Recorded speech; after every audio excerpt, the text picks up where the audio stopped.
Elle avait l'apparence, mais il lui manquait la profondeur. Ne verse pas tes larmes devant les hommes, mais verse ton cœur devant Jésus. Car le Dieu que nous servons n'essuie pas les larmes, mais il sèche les larmes. Comme cette femme perdait du sang depuis 12 ans, mais ses cris étaient des louanges à Dieu. Ceux qui sèment avec l'âme moissonneront avec chant d'allégresse.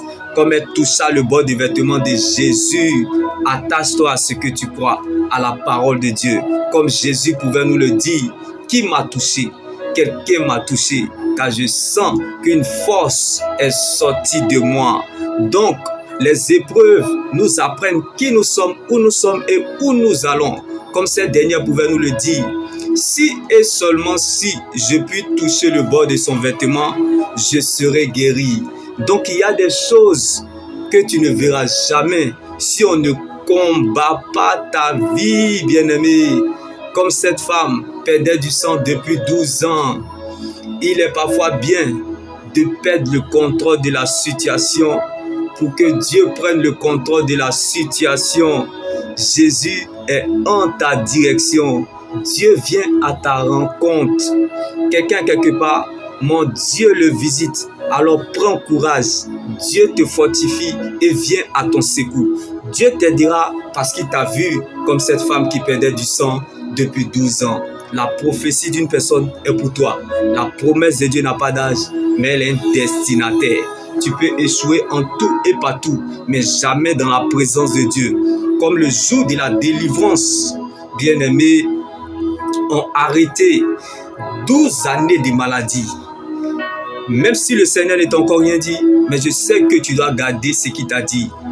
Les 12 ans de maladie de cette dernière n'ont pas pu stopper ni empêcher le jour de la délivrance de cette dernière. Même si notre être extérieur se détruit, mais notre être intérieur se renouvelle de jour en jour. Alors sortons de nos émotions. Ne nous basons pas sur ce que nous ressentons à l'instant T, mais restons focalisés sur ce que Dieu est pour nous.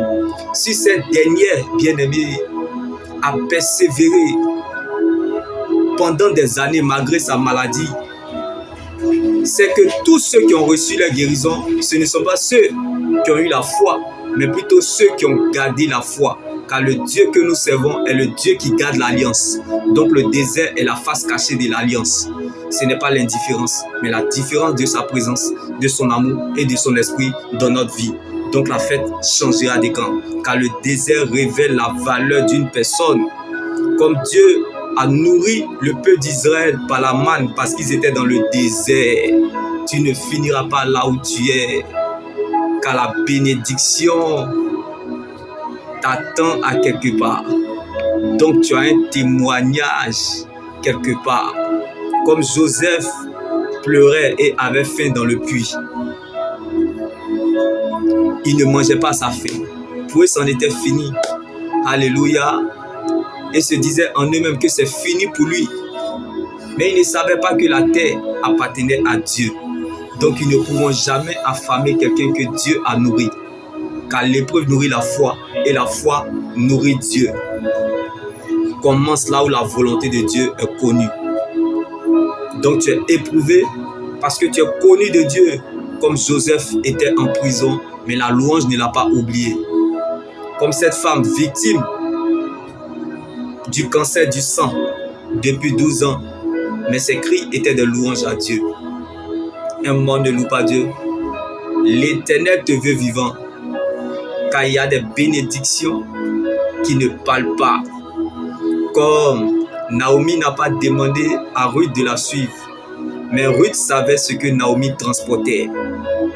La présence de Dieu est capable de faire pour toi ce que l'argent ne peut pas faire pour toi. Si Lazare a survécu dans la tombe, c'est que tu survivras aussi sur la terre. Si l'argent est la racine des maux, c'est que Christ est la racine des âmes. La véritable stabilité d'un enfant de Dieu ne dépend pas du confort, ni la vraie joie dans le Seigneur Jésus-Christ ne dépend pas du climat extérieur, ni de ce qu'on a dans nos poches ou dans nos mains, mais de la présence de Dieu dans le coffre de notre cœur. Alors heureux donc celui qui cherche la présence de Dieu malgré les difficultés, car Jésus n'abandonne jamais ceux qui le cherchent et Dieu ne permettra jamais que ses saints connaissent la décomposition, car les solides fondations posées par Dieu subsistent et demeurent éternellement.